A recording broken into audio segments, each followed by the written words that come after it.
Hello प्यारे बच्चों, आज की इस वीडियो में देखेंगे 8th ग्रेड अभ्यास पुस्तिका 2024-25 की आपकी न्यू बुक है कक्षा 7 विषय सामाजिक विज्ञान।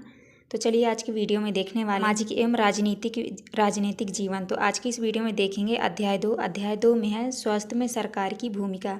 तो चलिए वीडियो की स्टार्ट करते हैं। यहाँ पे देख लीजिए आपका अध्याय 2 आता है स्वास्थ्य में सरकार की भूमिका। पहला क्वेश्चन है आपका, निम्न में किसका संबंध जल जनित बीमारी से नहीं है? तो आपका उत्तर हो जाएगा डी नंबर, कैंसर। इसके बाद आता है आपका दूसरे में है, भारत में लोगों के स्वास्थ्य में गिरावट का मुख्य कारण है। तो आपको उत्तर में लिखना है स्वास्थ्य सुविधाओं की कमी। इसके बाद आता है आपका प्रश्न क्रमांक 3 में है, सार्वजनिक स्वास्थ्य सेवा का उद्देश्य नहीं है। आपको उत्तर में करना है केवल ग्रामीण क्षेत्र में स्वास्थ्य सेवा उपलब्ध कराना। इसके बाद नेक्स्ट आता है आपका प्रश्न क्रमांक 4 में, हम मच्छरों को पैदा होने से कैसे रोक सकते हैं? आपको उत्तर में करना है पानी एकत्र न होने देने से।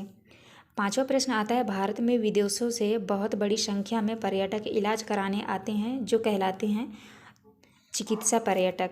इसके बाद नेक्स्ट आता है आपका रिक्त स्थानों वाले प्रश्न। तो प्रश्न क्रमांक 6 में जो है, प्रश्न क्रमांक 6 का ए नंबर में आपको भरना है बीमार पड़ने। बी में भरना है आपको RMP। इसके बाद सी में भरना है आपको संचार डी।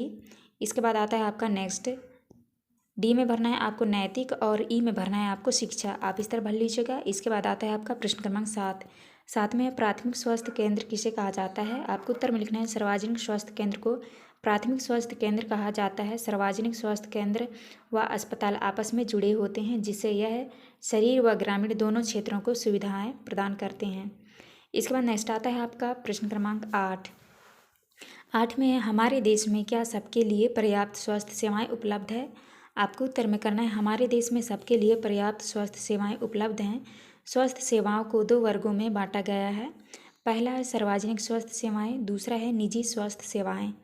इसके बाद नेक्स्ट आता है आपका प्रश्न क्रमांक 9 में है, मध्य अमेरिका का सबसे स्वस्थ देश किसे माना जाता है? आपको उत्तर में करना है मध्य अमेरिका का सबसे स्वस्थ देश कोस्टारिका को माना जाता है। इसके बाद आता है आपका प्रश्न क्रमांक 10 में है, स्वास्थ्य से क्या आशय है? आपको उत्तर में लिखना है स्वास्थ्य का अर्थ है हमें बीमारियों और चोट आदि से मुक्त रहना। स्वास्थ्य केवल बीमारियों से संबंधित नहीं है, हमें मानसिक और सामाजिक रूप से भी स्वस्थ होना चाहिए। इसके बाद नेक्स्ट आता है आपका प्रश्न क्रमांक 11 में है, बीमारियों से बचाव के लिए हमें किस तरह की सुविधाओं की आवश्यकता होती है? आपको उत्तर में करना है बीमारियों से बचाव के लिए हमें स्वास्थ्य केंद्र, डॉक्टर, अस्पताल, एम्बुलेंस, ब्लड बैंक आदि सुविधाओं की आवश्यकता होती है। इसके बाद नेक्स्ट आता है आपका प्रश्न क्रमांक 12 में है, निजी एवं सार्वजनिक स्वास्थ्य सेवाओं में अंतर लिखिए। आपको उत्तर में लिखना है पहला है, निजी अस्पतालों द्वारा प्रदान की जाने वाली स्वास्थ्य सेवाएं सार्वजनिक स्वास्थ्य केंद्र द्वारा प्रदान की जाने वाली सेवाओं से बेहतर है। दूसरा है, निजी चिकित्सा सेवाओं की लागत ज़्यादा है जबकि सार्वजनिक स्वास्थ्य सुविधा सस्ती और समाज के सभी वर्गों द्वारा उपयोग में की जाती है। इसके बाद आता है आपका प्रश्न क्रमांक 13 में है, पानी और साफ सफाई की गुणवत्ता को सुधार कर किन किन बीमारियों से बचा जा सकता है? आपको उत्तर में करना है पानी और साफ सफाई की गुणवत्ता को सुधार कर हैजा, typhoid, malaria virus, hepatitis, chikungunya, दस्त लगना जैसी बीमारियों से बचा जा सकता है।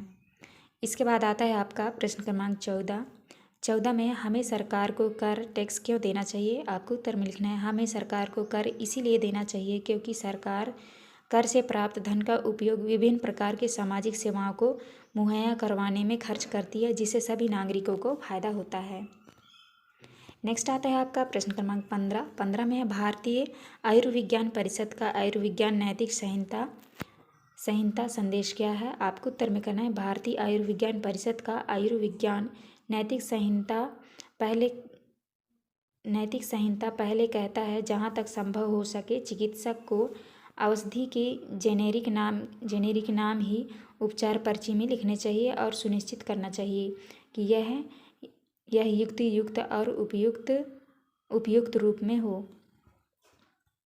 इसके बाद आता है आपका प्रश्न क्रमांक 16 में है, OPD का विस्तारित रूप लिखिए। तो आपको उत्तर में लिखना है OPD का विस्तारित रूप आउट पेशेंट डिपार्टमेंट या बाहर रोगी विभाग है। इसके बाद 17 में है, हमारे देश में केरल राज्य में स्वास्थ्य सुधार की दृष्टि से क्या व्यवस्थाएं की गई हैं? आपको उत्तर में करना है हमारे देश में केरल राज्य में स्वास्थ्य सुविधा की दृष्टि गांव के लिए पीने का पानी, आहार, औरतों के विकास और शिक्षा आदि के लिए उचित व्यवस्था सुनिश्चित की गई है। इसके बाद आता है आपका प्रश्न क्रमांक 18। प्रश्न क्रमांक 18 में है आपकी शाला में बच्चों के खेलते हुए अचानक किसी बच्चे को चोट लग जाती है तो आप क्या करेंगे? आपको उत्तर में करना है यदि हमारी शाला किसी बच्चे को चोट लग जाती है तो हम सबसे पहले स्कूल में बच्चों का प्राथमिक उपचार करेंगे। उसके बाद पास के किसी स्वास्थ्य केंद्र में लेकर जाएंगे जिससे उसकी चोट का सही इलाज हो सके। तो आप इस तरह कर लीजिएगा। ये था आपका लास्ट क्वेश्चन। यहाँ पे हमारी वीडियो कंप्लीट होती है। वीडियो अच्छी लगी तो प्लीज़ हमारे चैनल को लाइक एंड सब्सक्राइब करिएगा। मिलते हैं अब नेक्स्ट वीडियो में।